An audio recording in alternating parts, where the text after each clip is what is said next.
What up, Dokkaners? We got another tier list to do, this time the end of the 11th anniversary. Now, we're going to be officially ending the 11th anniversary on the 10th, but some of the stuff will still remain, like the coin exchanges and whatnot, until the 18th. And then we also have an 8th anniversary LR free-to-play Super EZA that's coming up. So that is not going to be a part of this video. I wouldn't be surprised if we got the details for that maybe tonight. And it could potentially shake this up, but I doubt it. I doubt a free-to-play LR Super EZA is going to crack its way into the top 10, considering we've got some pretty insane changes that are going to happen. Because if you look at this list, this was my tier list from just a couple of weeks ago. We're going to be seeing a shakeup. This down here, by the way, this is code for Super Saiyan 3 Daima Vegeta. So if this is what the top 10 looked like just a couple weeks ago before the Spirit Bomb 8th anniversary LRs made it into the mix, well, I'm telling you right now, spoiler alert, they're both making it into the top 10, which means some of these characters are going to be bumped off. That does not mean that they suck. It just means that Dokkan is in such a good place that we have so many dominant characters that we can't possibly fit it all into 10 slots. That's all it means. It means we're in a good place. So that being said, let's go ahead and jump in. I guess I'll just recreate this. I don't think that there's any need to change anything. I'm actually pretty happy with my tier list. So let's start by putting everybody back where they were, and then we'll decide what to do in terms of the shakeup. So LR MUI or LR UI Royal Blue, still number one. All things considered, works long form, works short form. Great immediate effect. Also team bonus, the extra dodge. One of the redeeming qualities for some characters that might have questionable turn one capabilities, if they fit Realm of Gods, they can, if they're superclass Realm of God, they get 14% extra dodge. So all things considered, this is just the best unit in the game, hands down. Then we've got the STR Blue Goku, one of the best characters in the game, and this unit released during GDC. You would have thought by now, having gone through Anniversary Part 1, Anniversary Part 2, and all the other stuff in between, this guy would have maybe worked its way down here, but nope. Still one of the best, still incredibly reliable, good long form, good short form. Granted, I am a little salty at the moment since that bum got me killed in the Festival of Battles run, but that's a different story. Then we got Goma, slot 3, in number 3 spot. Very easily usable, just plug and play, stacks by just existing. Maybe the only weakness, which is becoming less and less of an issue, is teams. Just because there aren't as many good extreme characters, but I mean, we've seen what this guy can do just by leading his own team, because he leads Demonic Power, leads Terrifying Conquerors. And then, where was it? It was Super Saiyan 4 Daima. I just ran this guy on the UI versus Festival of Battles video, and it was just so nice to see, with absolutely zero momentum. In the final few phases, he was rocking maximum damage. That's so nice to see for a unit that really doesn't have to do any stacking. It's just another solid attack dog. So that overwhelming offense, I think, still leaves him in the top 4. And then we had, what was it? It was Turtle School 5. Then after that, I'm trying to remember. It was like a mixture of, where'd they go? It was like this guy, was this dude, Super Saiyan 3, Vegeta, Mini, Daima. And then what was the last one I'm forgetting? Oh yeah, Super Saiyan 4 Vegeta. Oops. Yeah. Okay. So this guy was here, and then it was this, it was this, and it was this, right? Yeah. Okay. So this is the tier list that we had from the last video. So now the question is, where are we going to be moving some people? Well, we got our Spirit Bomb GT right here. We got our trusty Spirit Bomb Z. Both are working its way into the top 10. Out of the two, all things considered, I do think Spirit Bomb Z is the better unit, because the unit is able to give you insane amounts of defense in such a short time. You've got good coverage in slot 1, slot 2, slot 3. Also, the Spirit Bomb effect is very, very destructive, which doesn't really require building up the attack stacking. It's just picking up as many orbs as you can. This used in conjunction with someone like this is extra effective because of the orb changing, because of all the extra orbs that you can pick up. The only thing that I don't like about Spirit Bomb Z that I've come to realize during my Festival of Battles runs is when you're trying to utilize his orb changing effect where he can give himself guaranteed crit. The only downside, I'm surprised not many people are really talking about this, it's that it happens on turn 5, and if he were to pick it up, you can't use the Spirit Bomb. 7 or more key spheres obtained gives you attack plus 77% guaranteed crit, but when he changes the field of orbs, That's not meant to be used with this. Because if you were to do this on the final turn, then you get this, sure, but then you lose the Spirit Bomb. So I feel like this should have been a turn 3 thing, not a turn 5 thing, because I think this unit should be able to benefit from his own effects. That's just my opinion. And I found that to be very frustrating, but because I would run this guy on a Power of Wishes team with this guy, it's not really an issue because you can circumvent that by having this dude's orb changing sort of take care of it. So I do think that that kind of puts it down the tier list a little bit because of that lack of self-fulfilling prophecy that the ability should give him.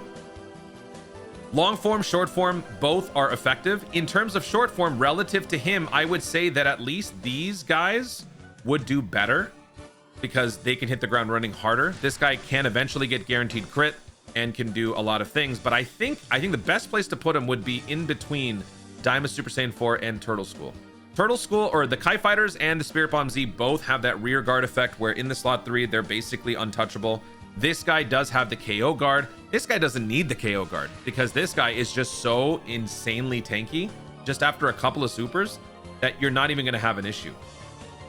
And also, you can, whenever you want to, if you need to, you can put this unit in slot 2, slot 3 for the first time, or slot 1 for the first time. And with all that built up defense, combining that with the one-time damage reduction, sort of serves as a KO guard, if you ask me.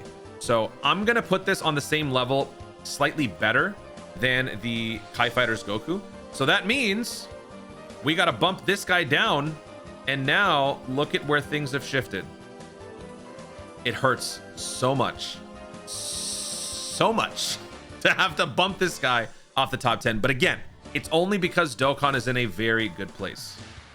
When we're talking about Spirit Bomb GT, as we've seen on long form events, this unit's attack can rival the best of them. The best units in the game in terms of stacking would be Broly and the Super Saiyan 4 Vegeta. This unit can stay on pace with them. This unit is so gifted offensively, it's virtually infinite. The amount of defense that you can get when you combine with the damage reduction one turn effect is actually impressive. This unit is able to tank the likes of Gogeta, Vegito, and the Daimas at the apex of the Festival of Battle climb. That's talking long form. In terms of short form, all you have to do is get hit 4 times, and this unit can trigger the standby. That revive counter is a full heal. It is a very great way to maneuver around tight situations where you have doomsday mechanics or some sort of locking situation. Let's just say, for example, just a random scenario that I'm just thinking of here. If you've got a GDC battle situation where you've got a bunch of bums on your rotation and the worst one is locked in slot 1, you don't have a Sensu Bean, you ain't got nothing. If you trigger Spirit Bomb Z's standby, well, you've got your get out of jail free right there, because whatever happens, you will survive the turn while also doing oodles of damage. You've got insane support, the best support ability in the game with the attack plus 110%. Using that in conjunction with any other ability can probably reap destruction on any event. So I think that this unit needs to be recognized for all of those different things. And I know it's going to sound crazy, so please don't hate me for this, but I genuinely feel this way. All things considered, you don't need much of a build-up. I think this guy is either slightly below or slightly above Super Saiyan 4 Vegeta. Leader skill, the Super Saiyan 4 Vegeta is better, but not by much, because this guy actually leads Power of Wishes, which is what can unify a bunch of these different characters onto one team. So in terms of leader skill, I don't think that the difference is too much. Obviously, this guy only leads 2 primaries with 2 secondaries. This guy leads 3 primaries with 3 secondaries. I would say it's around here, either this or this. But I'm going to be crazy and I'm going to do this, which means Super Saiyan 4 Gogeta gets bumped down. And this is what I'm thinking is the new top 10. So I'm not going to even sugarcoat it. I'm not trying to do any fake outs. I'm just going to explain this. So we started with the top 4. They are great short form, long form. They're simple plug and plays. They don't need any build up, except this guy does need a little bit build up for like Festival of Battles, but his main purpose is to fill a roster while still being equally effective. And he can provide team defense. He can do everything. This guy is able to build up his defense lightning quick. That essentially gives him a KO guard effect that this guy has. Only difference is that he needs a few turns to do it. This guy instantly has it. So that's what puts him above. Plus the offensive potential with the Spirit Bomb is insane. Spirit Bomb GT can infinitely stack attack with insanely good defense to boot, even though that's temporary. Again, same sort of abilities with the damage reduction one time only in slot 1 versus slot 2, 3. Revive counter gives you one of the best supports, no, the best support in the game. and that basically gives you a free turn. It can also help massively with no item runs. I think that's a very underrated part of this unit's kit. So that puts him at number 7 over the Super Saiyan 4 Vegeta. That doesn't mean Super Saiyan 4 Vegeta sucks.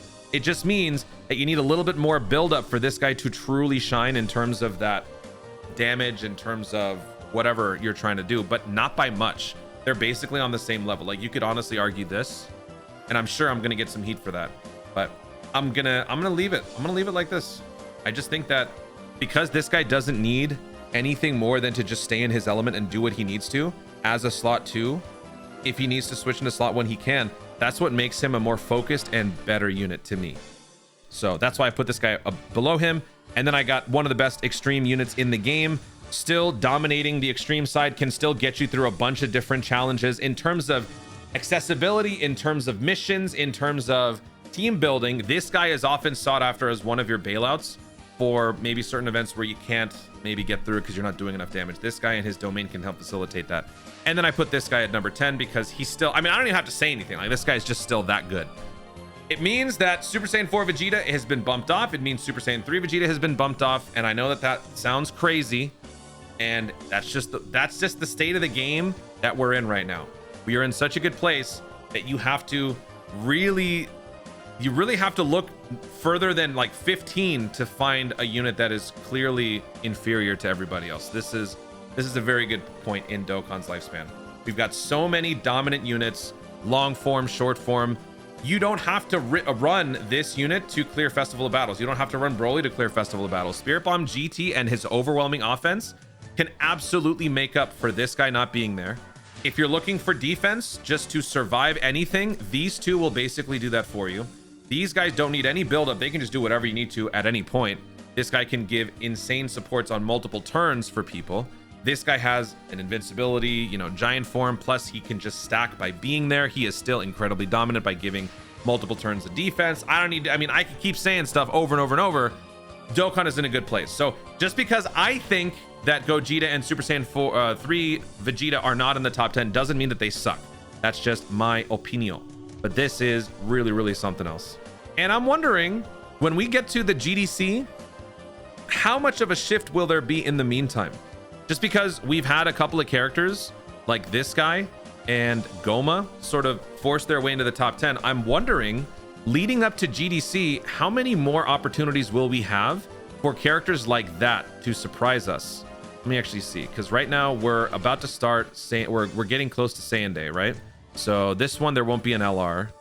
In terms of LRs, there could be a surprise in April, there could be a surprise in May, and there could be a surprise in June. So there are 3 chances, I feel like, for something to pop up that could really shock us, that could truly shake up this tier list. But otherwise, I think this is pretty much what it's going to be all the way until GDC. And at that point, the floodgates will open once again. Guys, thank you so much for watching. If you enjoyed the video, be sure to like down below. Leave in the comments your thoughts on my tier list for the top 10 LRs ending the 11th anniversary. Do you agree? Do you disagree with some of my takes? Where would you rank the Spirit Bomb Z, Spirit Bomb GT? Are they both top 10? Let me know your thoughts overall in the comments down below. Also, be sure to subscribe for more Dokkan content in the future and click the notification bell so that you let YouTube know you want to see more of my stuff. Do it. Thank you so much for watching. Stay tuned, and ours remember to Dokkan responsibly.